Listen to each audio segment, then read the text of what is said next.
You see that face?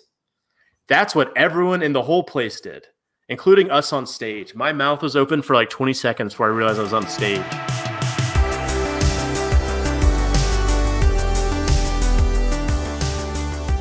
Hey guys, Portable Trevor here, and today we have a very special guest, the very funny Aaron Chewning. What's up, man? Hello. Thanks for having me. Yeah, man, thank you so much for being on. What have you been doing during this quarantine? A lot of nothing. Video games. I try not to play video games, but that's all out the window. No judgment in quarantine.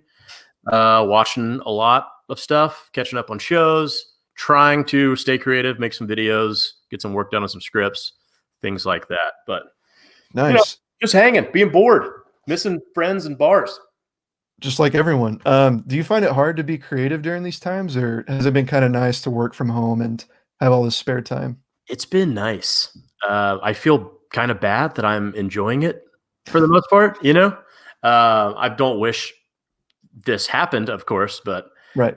I feel like I do a lot of things out of FOMO, or like if people are doing things like, yeah, I'll do it even though I want to stay home. So everyone being at home, we're all just kind of chilling. So I've kind of been enjoying it and creativity's been flowing. So I'm happy for now. Yeah, one piece of content I saw that you liked was like how to stay productive, I think it was called, during the quarantine. That was so funny the way like I was like, "Oh, he's actually gonna make something, informative." And the first two bits actually were, and you're like, "And then I like to scream into my toilet." Yeah. Yeah. There's just so many of those, best practices for working at home and all those things. So decided to throw a spin on it. Also put it on LinkedIn because everyone's so serious and it's all just leadership content, And it didn't still.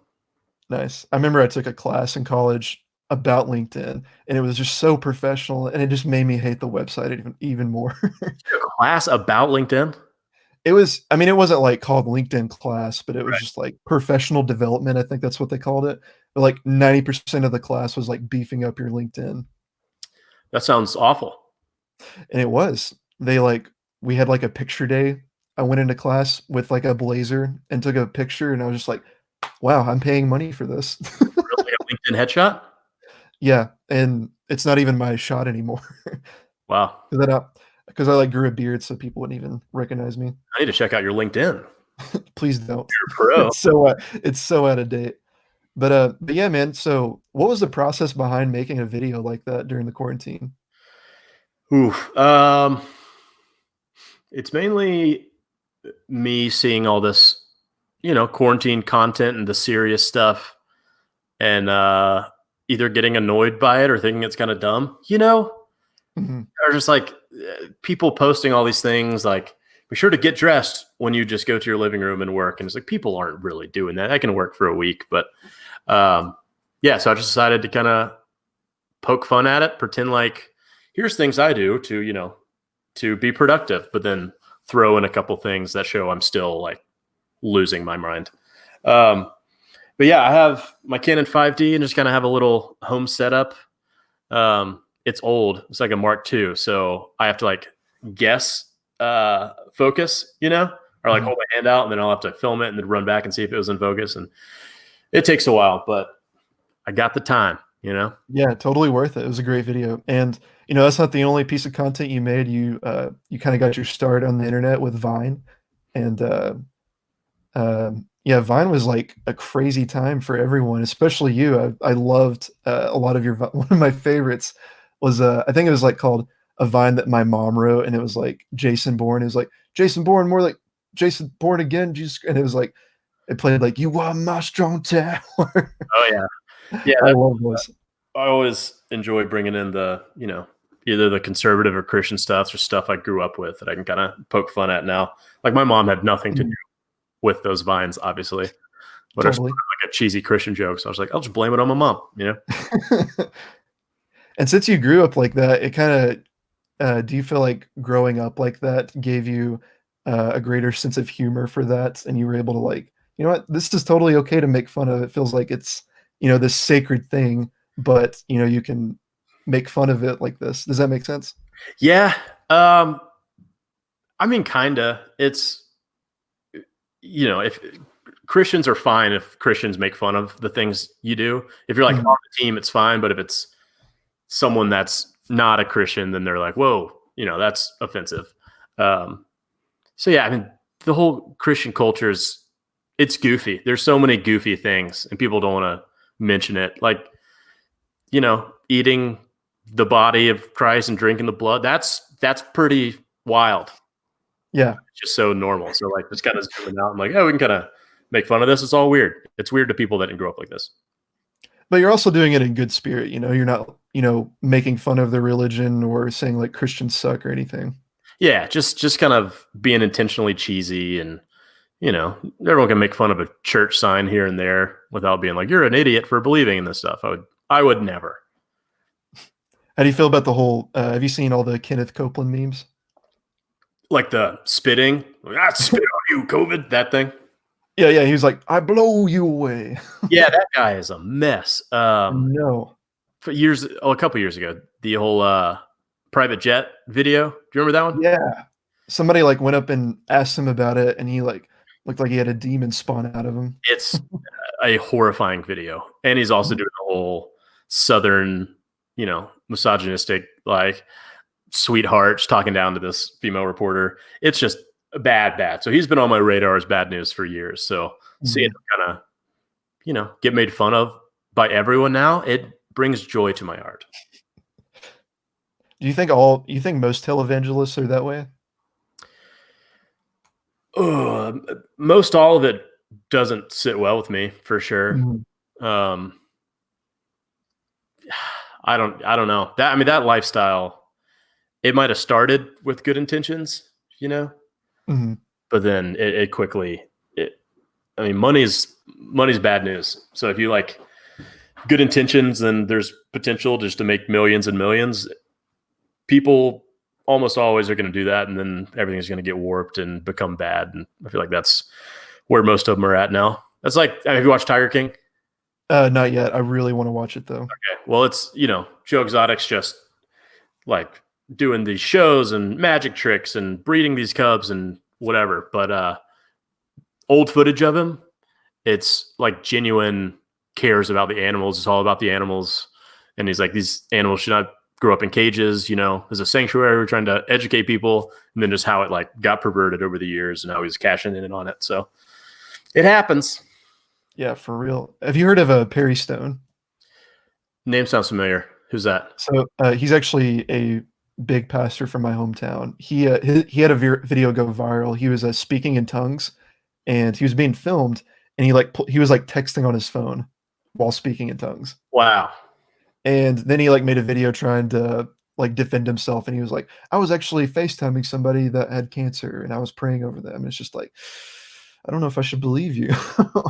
It all creeps me out. It gives me the willies. But yeah, going back to Vine, Aaron, like, can you tell me about your Vine days, like your experience with that? I mean, it was a wild ride for a lot of big creators like you, and you've also worked with a lot of the big Viners. Yeah, those were a fun few years. I always wanted to do comedy. I mean, since I was in high school, Lonely Island, joined Saturday Night Live, did Late Day. I made a rap video for my school the next week. The school was awesome, gave me space to play with that. Like, I'd make a video and show it to the whole school, and I was hosting like their chapel service, which was stand-up. I didn't know that's what it was at the time, but I'd make jokes about the dance coming up or whatever. So always wanted to be funny. It blew my mind when I found out you could be funny for a living. And then went to film school. So I love video, then I love social media. Then I loved being funny. So Vine came out, and it was like the perfect storm for all those things that I love doing.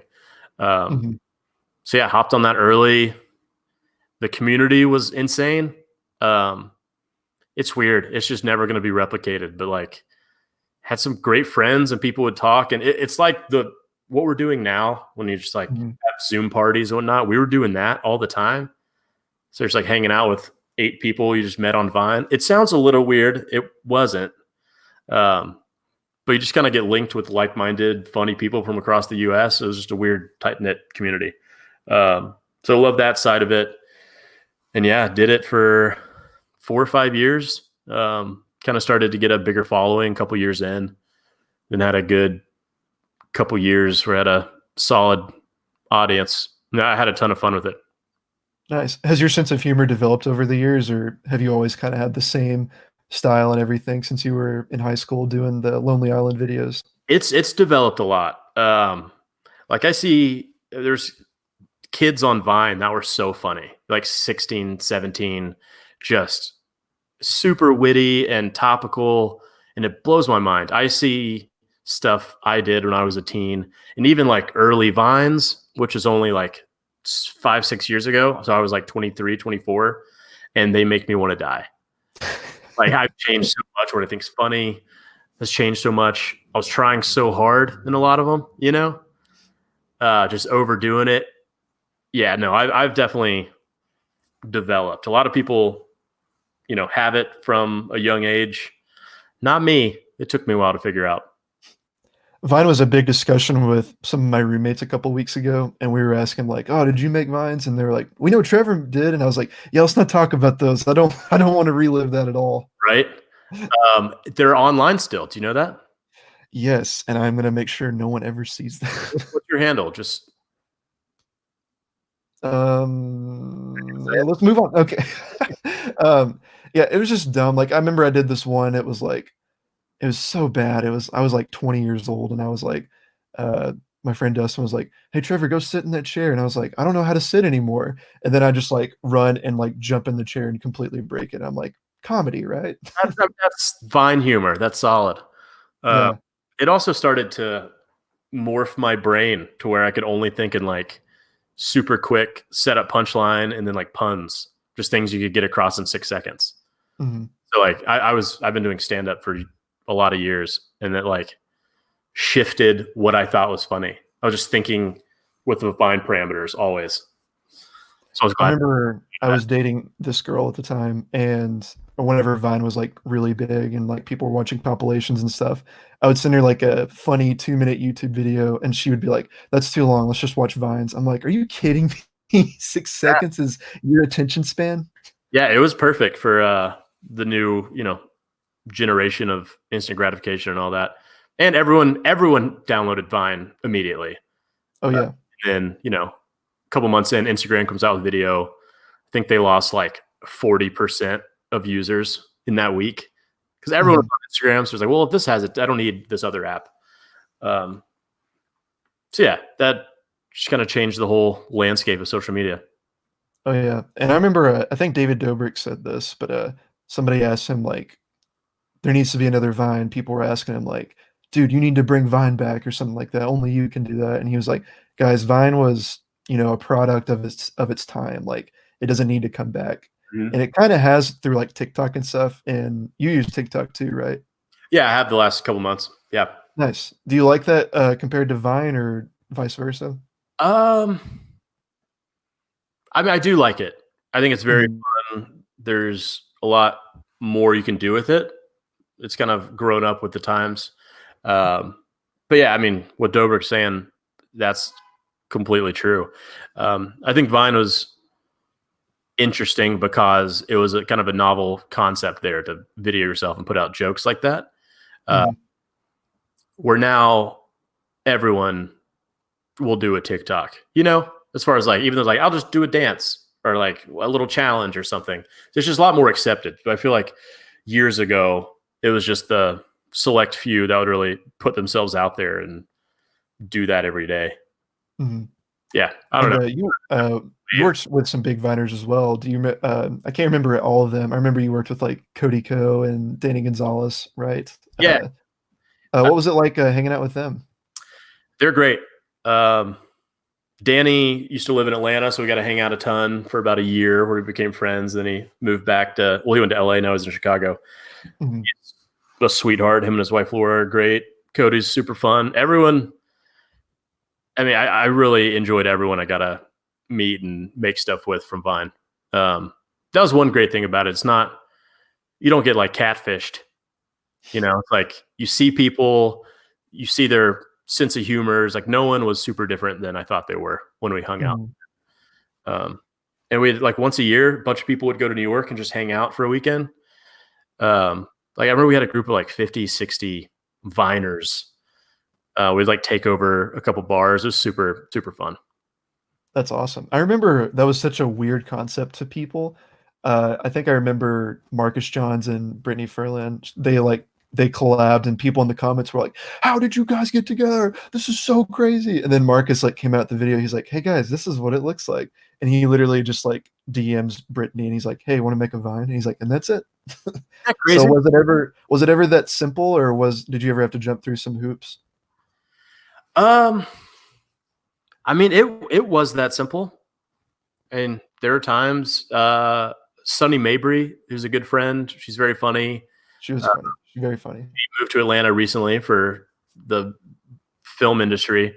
I remember we knew of each other, followed each other, had never spoken, and she DM'd me and she's like, "Hey, I have this idea. Will you just send me a clip and we'll like do a video?"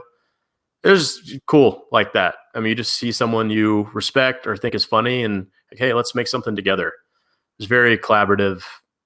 I don't know. Everyone is down for that. It was neat. That's awesome. So what does the creative process look like whenever you meet up with the Viners? Do you remember it being like hard, or did you guys just sit around for hours and like, oh, what if we did this, or what if we did that? It depends on who they are. Mm.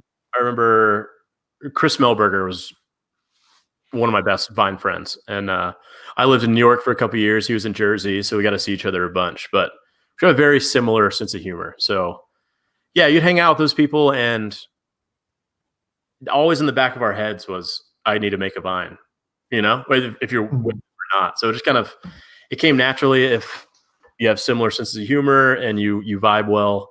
There's definitely times where you force it a little bit.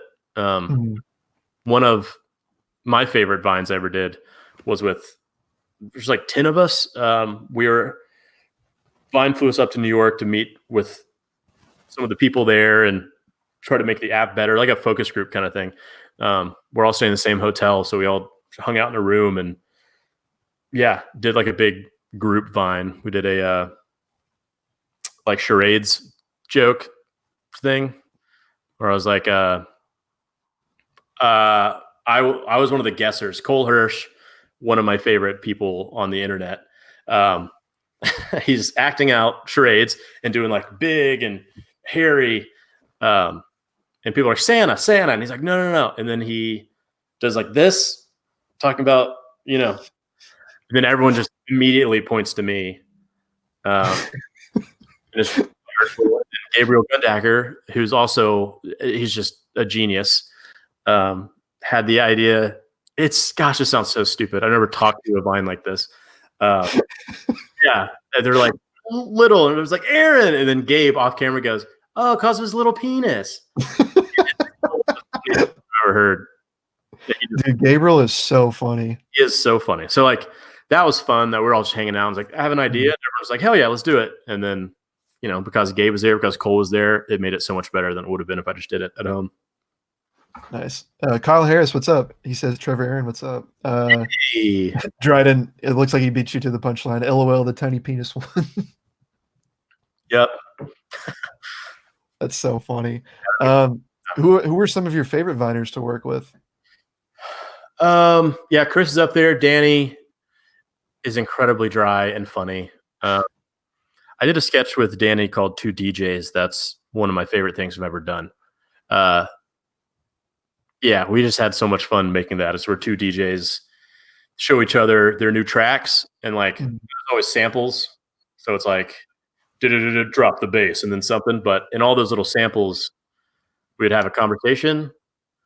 It got dark, and he saw my dad cheating on my mom, shooting my dad. And it's all like, so you hear him shoot my dad, and then the bass drop. And you're like, oh, this Danny and I, we're on the same wavelength. So that was very fun getting to make stuff with him. That's amazing. And I loved the one you did with Chris Milberger. It was like, I think it was like your roommate's a serial killer or something like that. Yeah. And like off camera, he's just like recording you, and then you're like killing someone, and then you like pop in, you're like, dude, are you recording me? Very fun. Yeah. Serial killer. Those are awesome. Vine did one scripted series, and Chris and I gotta write it. So we had like a little cabin weekend in Jersey. We just made a bunch of ridiculous stuff. That was one of my favorite memories from the Vine times. He's a great dude. Ooh, Dryden asked a good question about. He wants to know about the future of sketch comedy. Um, so I feel like sketch comedy used to be huge on YouTube, like just short form, but that was before the algorithm change and they favored like kind of things like this, like podcasts and 10-minute long videos. Do you think it'll ever come back on the internet? I don't know. As far as like long form sketches, I'm not sure because Vine made them short. TikTok's making them short and goofy. Mhm. I mean, there's still life in that. I think you should leave on Netflix. It is a fantastic that show if you haven't watched it. Have you seen it? Mhm. No. Tim Robinson, he was a writer on SNL and a bunch of other stuff. It's an amazing show. Wait, what was it called again? I'm sorry. I think you should leave. Yes, I did watch that. I love that show. Brilliant sketches there, but I don't know. People aren't as interested as they used to be. You know, Mhm. like I mean, everyone feels like SNL's not good right now. I mean, if you ask people 20 years ago when it was like Chris Farley and Will Ferrell, they'd be like, "Yeah, they're in a rut." Um, I don't know. It feels like it's not the same. And I don't know if it's gonna come back to like Good Neighbor and Lonely Island kind of sketches. Yeah, I miss the I really do miss those days. I love the digital shorts. I think that was my favorite era of SNL was, like Justin Timberlake coming on and doing like Dick in a Box or Mother Lover. Like those were just classic episodes of SNL. And that And really blew my mind seeing because I loved their YouTube videos before SNL. really, So like I always saw SNL as Dana Carvey and Dan Aykroyd and those guys I grew up with. My parents would show me videos of. Just it felt like this weird, unattainable. I don't know, just like on a different planet. And then seeing these guys that I felt like were my friends because I would watch them on YouTube making like shitty, low quality videos. Now mhm. they're the new SNL guys. That was the first like, oh, I could like do this.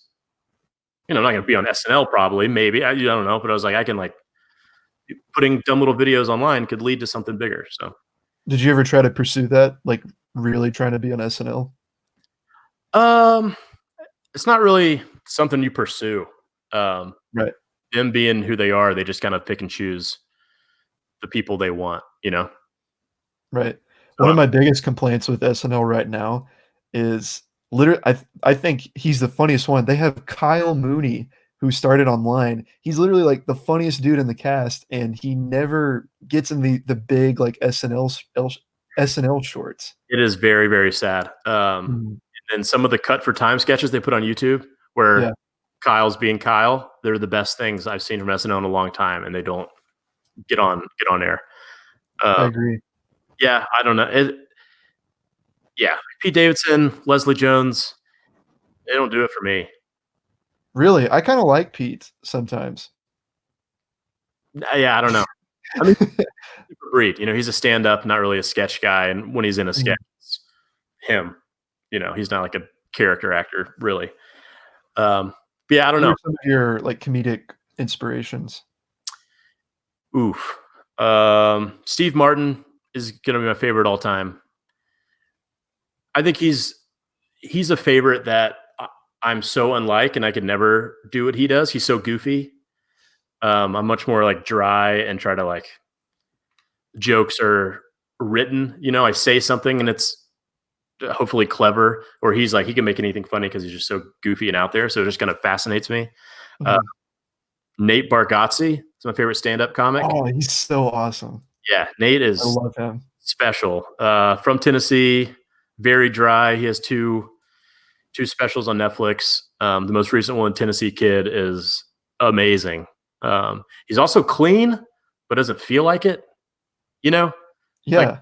you don't. Some guys you watch and you're like, oh, this is brutal. This is like cruise ship clean comic. Mhm. Uh, and this is someone that several of my comedian friends in Atlanta, he's one of their favorites, and also like my mom's favorite. Like he just that's what he does, and he's brilliant. check How do in. you think he's able to do that though? Like be so respected by comics I can't even think like that would be be so filthy, but also like your mom would watch it after Sunday morning church. Yeah, I don't know. He's one of those guys that just has the ridiculous ability to. Like, there'll be one awkward interaction, like Starbucks. Says an order, and then she looks at him and knows she didn't get it, and they just kind of look at each other like, "You heard me, right?" Just like a dumb, quick interaction that we have a couple of those a day, probably. Then he can talk about that for 20 minutes and just how ashamed he was. It's Yeah. the ability to pull stuff out that you would just never think is funny. Um, that didn't answer your question. I don't know why moms. No, that's fine. Uh, I could tell it was a little bit of a difficult question, but I think a big deal is that it is clean and doesn't feel clean. yeah, It's gonna turn my parents off because he's telling sex stories and saying awful things. I don't know, but yeah, it doesn't feel like it, like a lot of those guys do. totally. So what would you say your style of comedy is? Unlike Steve Martin, how it like fascinates me and I could never do that. Nate, I love because I feel like it's the absolute best of what I could do, like in my lane. You know, I don't know. I at least stand up. It's definitely more dry, self-deprecating. I try to live on that line. Tiny penis. Yeah, tiny penis. Didn't say tiny dick. You know what I mean? It's like a little cleaner, but it's like on the line. And yeah, I don't know. I try to stay away from dad jokes, but I think in them. I'm going to be a great father. Try to be a little more nuanced when I can be. You're gonna torture your kid with dad jokes. Oh, it's going to be bad. It's going to be real. So another thing that I've not seen you do this in person, but I heard you're a big karaoke guy too, right? Yes. Oh, yes. That's been the hardest thing about quarantine for me. Because you love going to karaoke bars. Yeah, I bought this damn condo because it's 2 blocks away from Dark Horse, live band karaoke spot in Atlanta that I go to just all the time. And an amazing bit that I heard you do is you only sing the guy part in I think it's "Bring Me Back to Life" or the Evanescence song. I forget what it's called. Bring Me to Life. "Bring Me to Life." Yeah. Yeah, I haven't. I mean, I've only done that at like, Chili's where no one cares that karaoke is happening. I didn't even know Chili's did karaoke. Sometimes. Yeah. This was Applebee's that I did it actually. Oh, nice. But yeah, I Awesome. think karaoke is the most fun thing in the world, and my friends and I go just way too much. I'm talking like at least twice a week. I'll walk up there. It's a lot. What's your go-to song? You got to read the room. If you have a Read the Room? song, that means you're not a pro. You know what I mean? And it depends where you're at. Like this place, it's a full rock band, so they don't have hip hop stuff or whatever. So I'll do Teenagers, My Chemical Romance if I want to yell. Heck yeah. Semi Charm Life. If there's a girl there I'm trying to impress because it's damn near a rap song. It's a lot of words. Absolutely Story of a Girl. Great song. Billy Idol. There's just, there's a bunch. I like to mix it up. It just depends. Because if like it's not crowded, then I'm gonna do one for me. But if it's crowded, I gotta entertain the people, give them what they want. What's the worst secondhand embarrassment you've had like at a karaoke bar? Oof. Oh, that's a great question. I mean, Dark Horse on the weekends, have you been there by any chance? No, not yet. It's a Tin High is the name of the bar downstairs below Dark Horse. Mm. On the weekends, it gets real crowded and pretty miserable. Like if we go on the weekends, karaoke starts at 10:30. So like we'll be there at 10 to sign up and then be gone by 11:30 because it's so packed. That also means some people are just like hammered. So I've seen people go up there and like not be able to make a sound. So because you sign up and then you wait for an hour. So if someone's on the edge and they're like, I'm going to sign up because I'm like tipsy and have a good time, some people might be just a shit show in an hour. So those are pretty bad. This is semi-related, but I I did a Laughing Skull open mic a couple weeks before the pandemic dropped. Mm. The open mics, there's a lot of like regular comics that are trying stuff, but then a lot of people that have just never tried stand up or it's one of their first few times. I saw a dude get up there and completely freeze. I have never seen it before. I've seen people like stumble through stuff and and he got up there, he got out 2 jokes, one of which was about midgets, and he kept saying the word midget, and everyone's kind of like, I feel a little weird about this. And the second one was about white people letting their dogs lick them in the face, and we're just like, fine concept. And he goes, you can't let them look in your face, like they lick other dogs' buttholes, like that's how you get AIDS. And everyone's just like, it's not good, dude. 0 for 2, And then he's like, kind of laughs and starts to say another joke, and then just like stonewalls. There's nothing. And he's just like looking at the crowd for about 45 seconds. Doesn't make a sound. There's like some like kind of cheers to try to like get him, give him some fuel. And then the host had to go up there and like take the mic from his hand and like walk him down the stairs. Oh my gosh. It was crazy. So we were all back there being like, oh no. I've never seen it in my life. So God, I'm getting secondhand embarrassment just hearing that story. So embarrassed. Dang. Have you ever what's the most nervous you've ever been before you did like a stand-up set? Ooh. I was 2 years ago, I went on tour with John Christ, who since died. No, he hasn't died, but whatever. And that was those are huge shows, which being in front of that people was a lot. Like we do mega churches, sometimes 5,000 people. Also, it's just not my crowd. His audience knew me because I grew up with some of his siblings and we started doing stand up at the same time. So we like became friends and I did video. So I was like his sketch director. But it was never really my crowd. I don't necessarily love the like Christians be like stuff. So I was nervous because of the number of people, and also I just couldn't really do my stuff. So the jokes I did were like, they're my worst jokes. I mean, like very just one-liner hacky stuff. There's a lot of those shows where I was like, I didn't feel great. I was nervous, and then afterwards, like, oh, I don't like these jokes at all. I don't know. I also bombed. I mean, everyone, if you've done a lot of stand-up, you're going to bomb a bunch. So there's been times where I'm super nervous because I know it's going to go terrible. I just watched 5 other good comics bomb, and then I have to go up there and just jump on a grenade for 10 minutes. What do you do in those situations? So a good comic will riff, talk to the crowd, get them in on it. Because everyone, I mean, the number one rule is that if everyone's thinking about the same thing, you talk about it. So there's 3 people there. You make fun of the fact that there's 3 people there. Or if a bartender drops a plate, everyone thinks like, is he going to talk about it? You got to talk about it, I'm not good at that. I like to write my jokes. I'm more of a writer than a performer. So it's like, I want to do my stuff. So there's definitely been times where I should have audibled and had fun with it and just riffed. And I was like, I'm going to do my set jokes. And everyone's like, don't do like material right now. Jeez. What would you ask? Do what? What'd you ask? Did I answer? Yeah, you did. I was just asking, like, what do you do in those moments, like when the crowd is just dead? Yeah. Dang. So you mentioned working with John Chris, and I think that's on a lot of people's mind. But first of all, I'd like to ask, like, how did you become friends with him? Because he kind of blew up in the past couple of years. Yeah.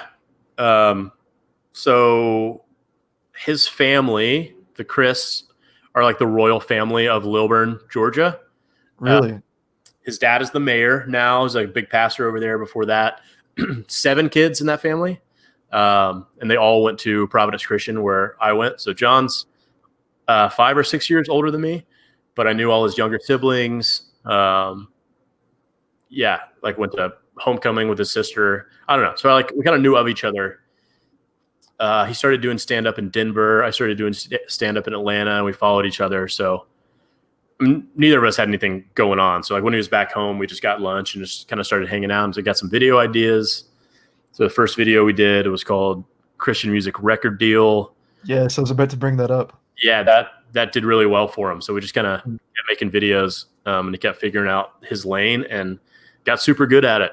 You know, there's a lot of Christian comics out there, but a lot of them are kind of old dudes with guitars, you know, and it's just not very accessible for younger people. Yeah, so he found a lane and just crushed it, blew up. End of last year, list came out, and it was the top 10 touring comics in the world, and he was number 10. Wow. Kevin Hart's number 1. You know, it just all like A-list, and then John number 10. So yeah, he was killing it. Then yeah, had some personal demons he was fighting. Then went away for a while to work on those. Been in a couple treatment centers, but now he's back in Nashville doing well. Yeah, that's kind of the entire timeline of our relationship. Gotcha. And I don't want details, Aaron, but just like how have you been dealing with that, seeing your friends like go through something like that? It's sad. But also, you know, I'm not proud of some of the choices and things and battles he had, but I am proud of the last few months and how he's been dealing with it and making like hard decisions and sticking with them and trying to become better and fully getting it too, which is huge. You know, it's not like I got to save my career, so I got to do this. I mean, there was a time where he's like, I got to save my life, you know? So yeah, I've had several friends, you know, deal with stuff, go away, go to rehab. I've had friends commit suicide, but never have I had a friend have to do this stuff so publicly, you know? Which, you know, everything that happened was deserved. So I think he accepted that and knows that. So the last 6 months and things were super rough for a lot of people involved, but everyone's better for it now. That's great. And is he going to come back anytime soon? Can you say anything about that? I know he won't be happy if he's not making people laugh somehow or trying to. Yeah, I don't know about what road he's taking there as far as when or how, but I'm sure he'll get back on the horse at some point. That's awesome. So you also like toured with him too, right? Yeah. As you said earlier. Was that a fun experience? Even though, you know, you weren't a big fan of the crowd sometimes? Yeah, and yeah, I didn't mean to completely shit on the crowds. Mainly they weren't you know what I mean. I hope, did that come across?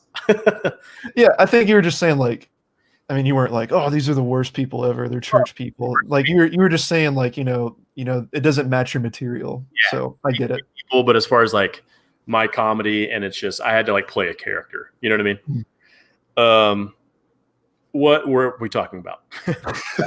Just like you like touring with John. Yeah, touring was awesome. I really enjoyed it. And it was the full, you know, like rock band tour. Like we were on a tour bus. We weren't, you know, like a 12-passenger van or anything. We had bunks. We would, you know, have bus call after a show at like 1 a.m. So if we like had friends in the area, we could go get dinner with them after the show or something.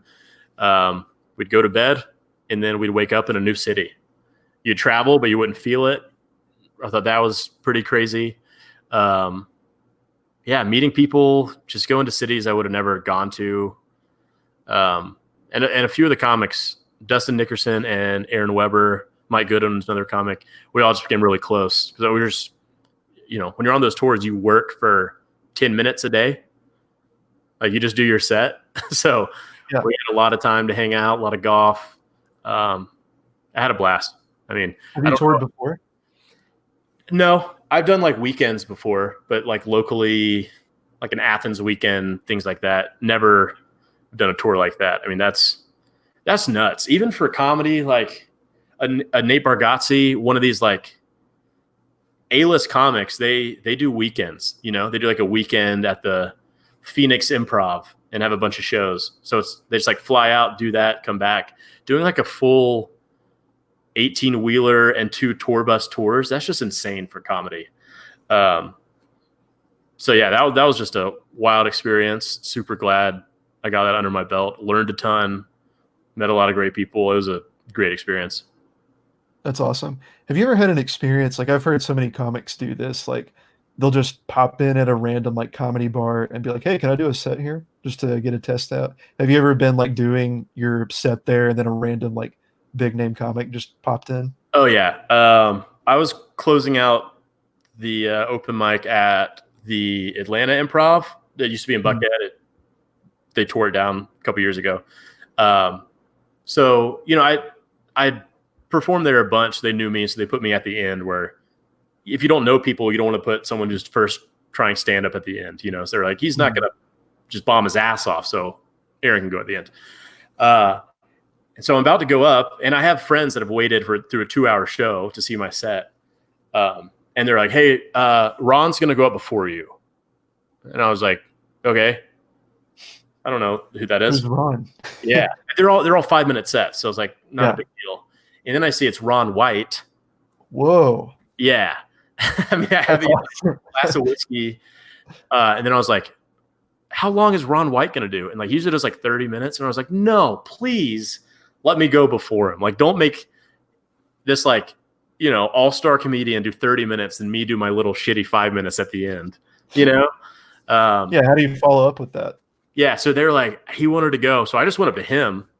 And he was just standing there, and you know, backstage. I was like, "Hey, man, I was going to close out the mic. Is it all right if I go up before you? Like, I can condense my set if you want." He's like, "Oh, for sure." He didn't care. They were just scared of him, you know. Right. So yeah, I went up before him, and it was fine. But that could have been really bad.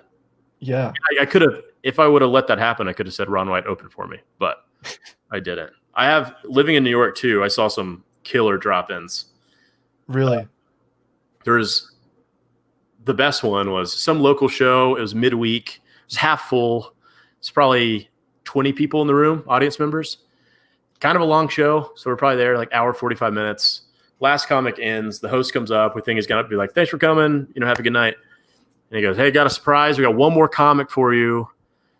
And we all were like, "I want to go home." You know, we're like, fine. And it was, what's the dude? Oh, God. This is not good. I forgot his name. SNL did all the impressions. Black dude. Oh, I think I know who you're talking about. He did like I think he did like Obama and Kevin Yeah, Hart. I mean, he's incredibly good at impressions. I have no idea what his name is. But that's gonna kill me. Okay, I'll figure it out. But he came up, did 15 minutes. We're like, oh, that's cool. It was on SNL, you know, fun. And then the host came back and he's like, "Actually, I lied. We got one more comic." And there was a verbal groan at that point. You know, we're like, "Just let us out." And he's like, "It's Kevin Hart." Oh, Jay Farrow. Jay Farrow, boom. Yeah. And then, then Kevin Hart was the next comic. So a 20-person room, and Kevin Hart, the biggest comedian in the world, comes up there. You're not allowed to have our phones out. That's a rule. But he got it. It was very nice. He goes, "Look, if you want to take a picture, I'm going to pretend like I'm doing a joke for a minute, take a photo, and then when I'm done, put your phones up. We good?" And everyone's like, "Yeah." It was super nice. And he was just doing ridiculous act outs. He was like on his back holding up the mic stand. So we got pictures of like he's just going nuts. But then he did like 30, 40 minutes. So it ended up being like a 3-hour show, but it was a 20-person Kevin Hart show. So it was really cool. That's incredible. Yeah. Yeah, like it seems like comedy is like your biggest passion. Would you say that? Is that true? Yeah. I mean, comedy and horror movies. It's psychotic. For those I watch stand-up specials and then just grotesque, demented films. Mm. Those are the two things. I mean, I love people too. And I'm like, love my friends and family and very social, but like the two pieces of art that really fire me up and I love and read about and take up a ton of my time are comedy and horror movies. My friend Chase in the chat wants to know if you like Human Centipede. Did I like it? I don't know. I Yeah, I loved it. It made me really hungry. I thought it was great. No, the first one, it got the job done. It was shocking. The second one is one of the grossest movies I've ever seen. If you haven't seen the second one, whoa. Chase actually tried to show it to me, and I refused because I heard so many things about it. Like it's in black and white. It's not even. It was too bloody to even show on color, and I was like, "Yeah, I don't want to see that." Yep, and the budget was there. It looked better. It felt more real, which is a problem. Then the third one was just stupid, but kind of. And we talked a little bit about horror before we started this chat, and you're a huge fan of The Shining. That's your favorite one of all time. Mm-hmm. Yeah, Shining's special. Enjoyed Doctor Sleep too, the sequel that came out in the fall. Nice. Yeah, there's a lot of movies that I just adore. I could talk about forever. That's awesome. And you're working on a few. You told me beforehand you're working on a few comedy scripts before while you're in quarantine right now. Would you care to talk about those? Sure. Yeah. We're gonna shoot a short film probably this month. Now we're gonna push that, obviously. I wanted to shoot in winter just for like the gray bare tree vibe. So we'll probably push that to winter. But that's a story I'm stoked on. It's every person or either it happened to someone or they know someone, or like they saw a thing growing up, or they heard something happen to this person or whatever. It's one of those stories, one that always stuck with me. My friend told me about it, and I went home that night and dreamed it, which is a movie. I like saw it all happen. So got up the next day, wrote it. It's pretty much unchanged from that moment. So excited about that. And then there's a sitcom pilot my friend Nathan Owens and I are writing about a minor league baseball front office in a rural town. Yeah, that pilot episode, they're rebranding from a Native American team name. Kind of on the nose for us Braves fans, but yeah, excited about that. I think minor league baseball is a really good framework for a lot of funny situations. And as you told me before, you are horny for baseball. You love baseball. I metaphorically, like I got a baseball bat back there, but nothing weird's happening. Love baseball. Have always loved baseball. It's just my favorite thing, and I'm missing it so bad right now. I bet. And you also worked with the Braves, and you're a huge Braves fan yourself. You've done a lot of videos for them, a lot of content creation. What was that like? That was really cool. That dates back pre-Vine. I was just doing whatever video work I could out of college. Loved the Braves. Knew that Braves fans were just rabid on Twitter, and just I noticed that anything the Braves put out or any Braves themed things did really well. So I decided to make a goofy rap video a la Lonely Island. This is like 2013, maybe, called Beast from the East. Just super overly aggressive, like trying to fight the camera, dumb stuff. I tried to get in contact with the Braves before that, wanted to like shoot at Turner Field. I didn't know what I was doing. They like passed me off to people. I ended up having to call Major League Baseball in New York. I didn't know what I was like, can I shoot at Turner Field or whatever? And they're like, yeah, if you want to use the Braves logo or anything, that'll be $15,000. So, okay. I think they were trying to scare me away because I'm sure a lot of rappers were calling, being like, can we shoot a music video here? So we shot that first video, didn't show the stadium. I didn't wear a Braves logo. I was terrified. But we put it on YouTube a couple days before the season started, and 3 hours after posting it, the director of game entertainment for the Braves called me, which was super cool. And they were like, we want to use this in the stadium. We like it. So kind of developed a relationship from there. And I've had the opportunity to make a bunch of other goofy videos for them, which is super cool. Got to work with some players that I love. And I don't know, it's just fun having like a weird little unrelated talent that I can kind of meld the two worlds, Right. I majored in advertising in college, and I worked for a lot of ad agencies and stuff. Have you ever had a client come up to you and be like, make a viral video? And you have to carefully explain to them, like, I can't do that. Doesn't work like that. The V word is awful. I work for an agency now, and so a lot of humor marketing, a lot of things.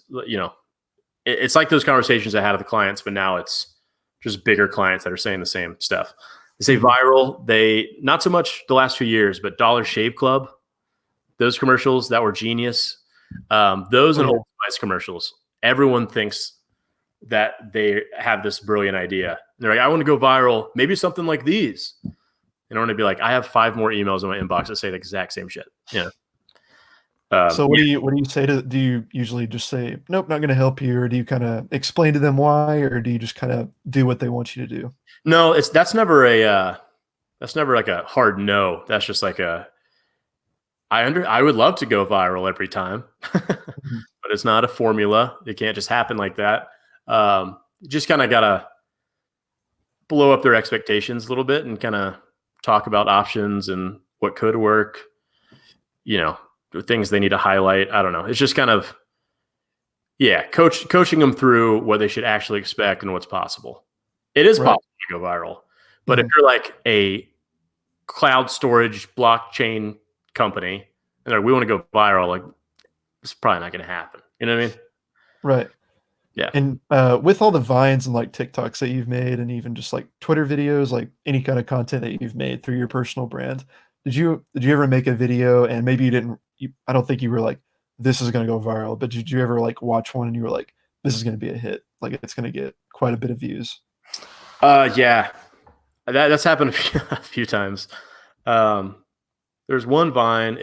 It might have been like the one that did the best.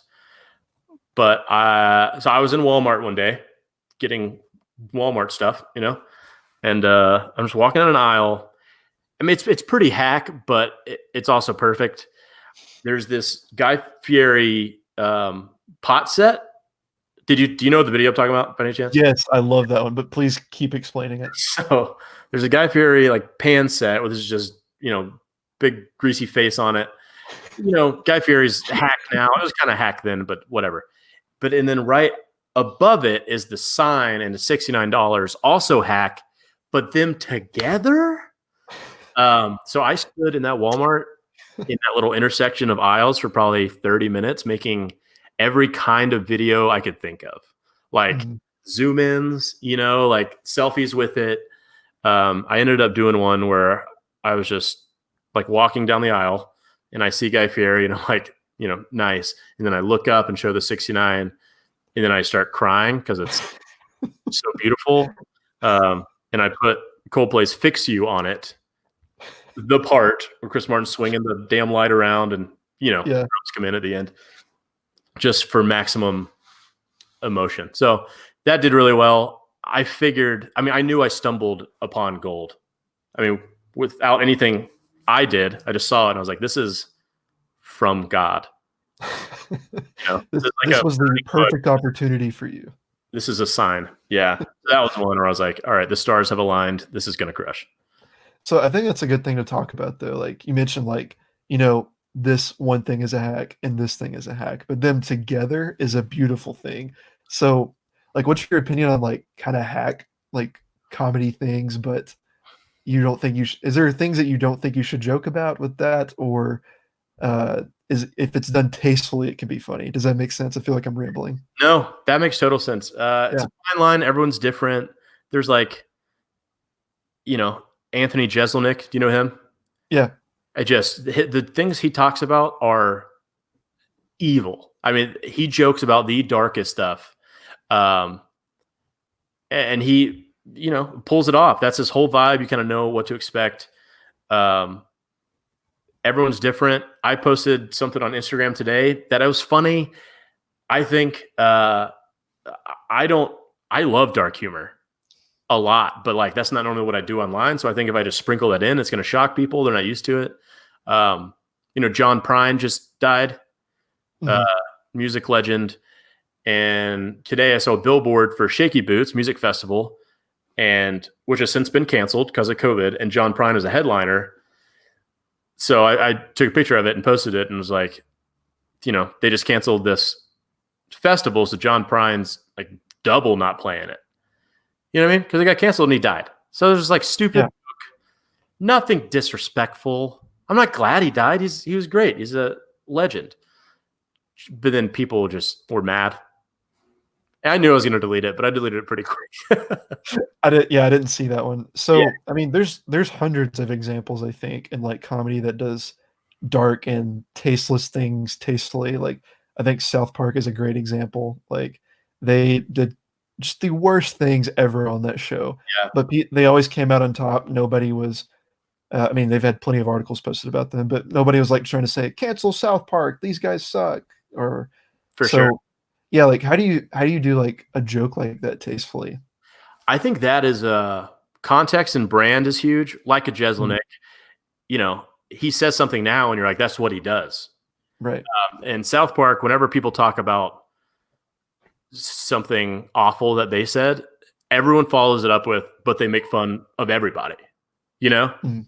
Yeah, no one's safe. Yeah, like they'll make fun of Christians, but then the next episode they're going to be making fun of Muslims. They make fun of everybody. So I think that helps them get away with it too. You know, it's not just like if you just saw someone make those South Park jokes in a stand-up set, you don't know who they are. You'd probably be like, they're a bad asshole person, you know? But just kind of taking it as a whole, I think that helps a lot. You know, if that's kind of the brand, I don't know. So it just kind of feels more like a bit more than just a really awful comment. Right. Can you tell me about it, or if this even happened, can you tell me about a time you were at a stand-up show and like one of the people maybe before or after you got up and just told the worst joke possible and the crowd just didn't respond well? Yeah. Unless the joke is just way too bad. No, it's fine. It's not my joke, so I'll say it. Yeah, totally. It also wasn't a joke. It was just a threat. So I was doing this charity roast. It was a roast of Atlanta, sold out theater in Little Five Points. So, you know, in a roast, you're on the dais, so you're sitting on stage. Everyone can see you react, you know. And the roast master, I'm not going to name names, great dude. Well, I like, I like him. He did, you know, we're making fun of Atlanta. So he's like, where are you guys from? To someone in the crowd. And this woman goes, Sobu. And he goes, everyone's like, what? Sobu? What's that? She goes, South Buckhead. And so everyone's like, oh, you know, it was like funny groan. And he said, I did not say, he said this. He goes, if you're near her, pour your drink on her, then rape her. You see that face? That's what everyone in the whole place did, including us on stage. My mouth was open for like 20 seconds before I realized I was on stage. He did about 10 more minutes of jokes, not a single laugh. Everyone in that place fight him. Dude, that is awful. The show too, so we had to like come back. Wow, that reminds me of this time. So in my hometown, there was this coffee shop, and it was kind of like the hangout place for like college kids and people in their 20s. And I remember one night they were doing a show, and I'm not going to name names, but so this band was playing, and this high school kid, he was in the front row, and he was like, "Hey guys, how you doing tonight? I see my friend's here. See, he's here." And I'm just going to call him Bob. And he was like, "Hey Bob, so Bob plays for the soccer team here for this school, and dude, you guys are playing the biggest rival in the States, so why don't you come up here and tell us, like, hype everyone up, tell everyone to go play the game." So he grabs a mic and he goes, we are gonna bend them over and rape them in the butthole. And we were like, oh. And then quickly the lead singer takes the mic and he's like, okay. He's like, all right, this next song's called Jeez. Yeah, it was a very uncomfortable situation. He knew by the reaction that he messed up, right? I have no idea. I was sitting in the very back and I was like, I just witnessed that. Yikes. That just happened right in front of me. This didn't happen on stage, but it was last year. I was at my girlfriend at the time's apartment. She had some of her friends over, and they just found out a guy they went to high school with overdosed and died. Dude named Cody. who they like weren't really friends with anymore, but like it was still kind of sad. And I remember she made a call. She's like, "Yeah, Cody OD'd." People were kind of like sad and shocked. And I said, "Well, you can't spell Cody without OD." And no one laughed. And it took a couple weeks, and Oh my God. it was pretty good. I was like, "Thank you." I felt good about it, but I understand it was not the right time. But I like if a guy walks in right now and stabs me in the head, joke about it. You know what I mean? Like I want people to make fun. I'm gone. You know what I mean? I mean, I wouldn't like call my mom and make fun of her. You know what I mean? But like, I don't know. It's just what can you do? You could just that's all you can do is laugh about stuff. Right. Do you think there's anything off limits, or do you think anything can be joked about in the right way? Because that's a big argument in the comedy community right now. Um, yeah, I think everything can be joked about in the right way. Mhm. I've heard rape jokes that are very funny, I think. And like, it's all about the angle and what you're saying, you know? You can just tell usually. It's like if things are coming from like a hateful place or like an ignorant place, or it's just like a well thought out punchline. You know what I mean? Mhm. It all depends. And the line is different for everybody. But I think as a rule, everything is available for jokes. I think that's how I want to live. I don't want to hold anything like too close to the chest. And this is sacred. This is you can joke about this. We can't joke about this. No, I want people to joke about whatever they want. And if I don't like it, that's fine. It's not for me. I think that's something that is widespread now and it drives me nuts. It's people saying, "Hey, this is bad." It's not for me. You know? Yeah. It's like people just want to have like an opinion and judge something instead of like, it's not my style, but like, yeah, fine. Yeah. How do you feel about like a lot of comics? Like, I mean, I'll just say this story's been talked about hundreds of times, but like, you remember Kevin Hart? Like, somebody dug up his old Twitter account Yeah. and found out he was making like gay jokes, and then he couldn't host the Oscars anymore. Like, what was your reaction whenever you saw that? That's tough. Mhm. I think a lot of it factors in. I mean, the biggest thing is people should be held accountable, especially powerful people. But you also got to make space for people to grow. You know, I think it's different when you're a kid, you know, and you're just a product of your surroundings. Mhm. I'm real sensitive to that because of things that I believed for a long time that I just thought that's how the world was, and it was just how my little bubble was, you know. Um, I mean, I still see things pop up on my like Facebook memories, you know. Well, Mhm. like a gay slurs, I would just throw those out to my friends for fun, you know, like not having any context, not knowing out gay people. It was just all ignorance, not necessarily hate. You know, it was just like did not know better, and I was a dumbass and sheltered. Um, I think that's different than when a 40-year-old comedian has tweets from when he was 35 come up. You know, Mhm. and I don't know. It just like the last things we were talking about. You got to think about why these things were said. You know, if it's hateful, if it's ignorance, you just got to kind of think through. I don't like the whole blanket statement of like, hey, they said this word in their past or they did this thing, they should live in a hole for the rest of their lives. You know, some things, you know, yes, they, Mhm. they should live in a hole or jail, you know. Uh, Right. but I don't know. I think case by case basis are big. Yeah, absolutely. That makes sense. Yeah, totally. Like, comedy's just so weird in a time like this. It's Yeah. tricky, but it's also needed, I think. Yeah. It's the most sensitive it's ever been, but also the most needed it's ever been. Mhm. And, like, sure, comedy, like, it sucks sometimes because people are like, "Oh, a Trump joke, a COVID joke," or whatever. Please don't take off my video, YouTube. By the way, I don't know if you know this, but YouTube's been deleting videos that have that word mentioned or they take them down. The C word So, or the T word? yeah, the C word. Weird. So yeah, so you can't say like like you can say like the virus, but you can't say the C word plus virus. It's really strange. And I know we've already said it like 5 times in this interview. Do what? I hate that. I do Why too. is that a thing? People should be talking about this. Yeah, because it's so dumb. Like, I made a sketch comedy the other day, or like as a little quick sketch video, and um, since we made it in quarantine, I thought it would be okay to put the C word, like in the tags so people can find it. Because I'm like, hey, that's what we're doing. Yeah, I know. Hopefully, people tuning in, if you join in right now, the C word is not what you think it is. Uh-huh.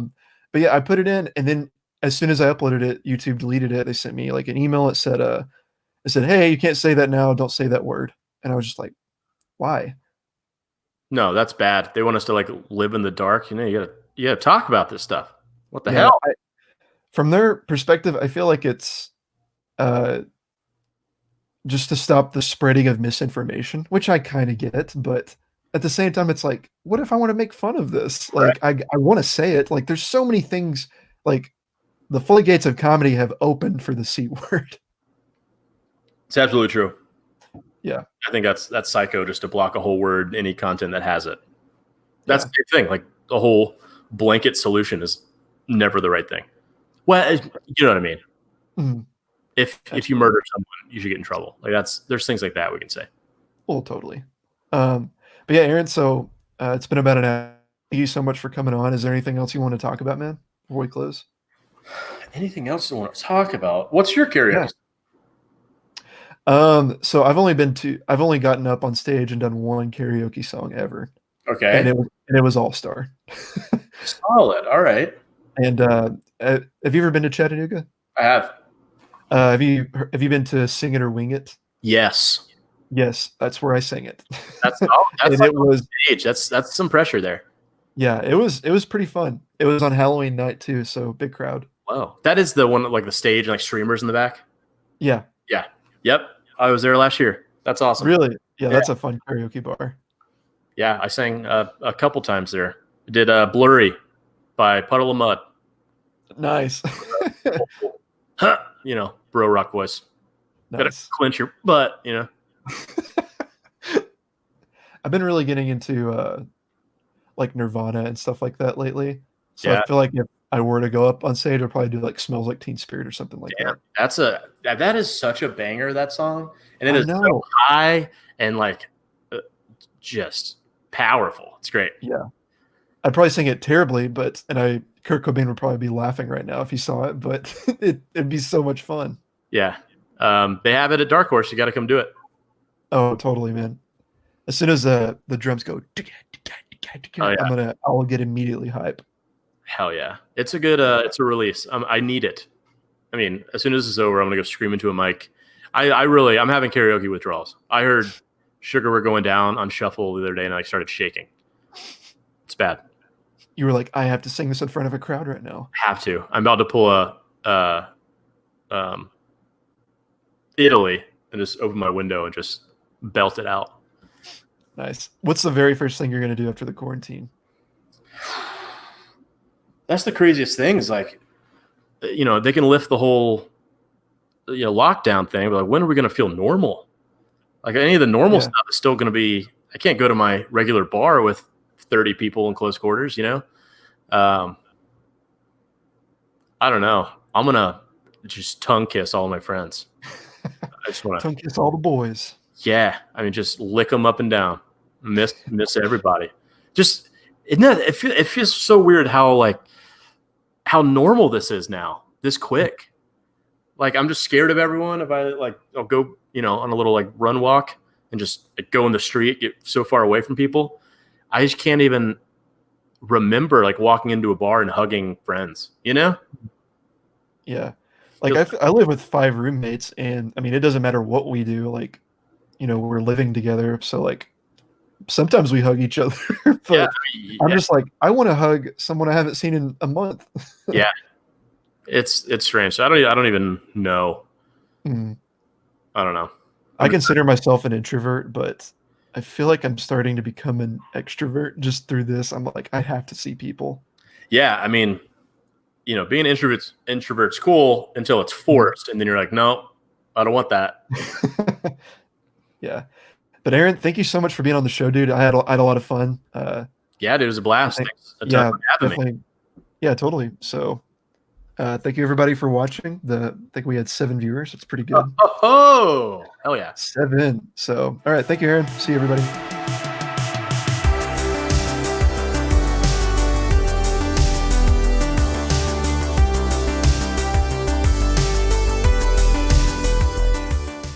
Did I like it?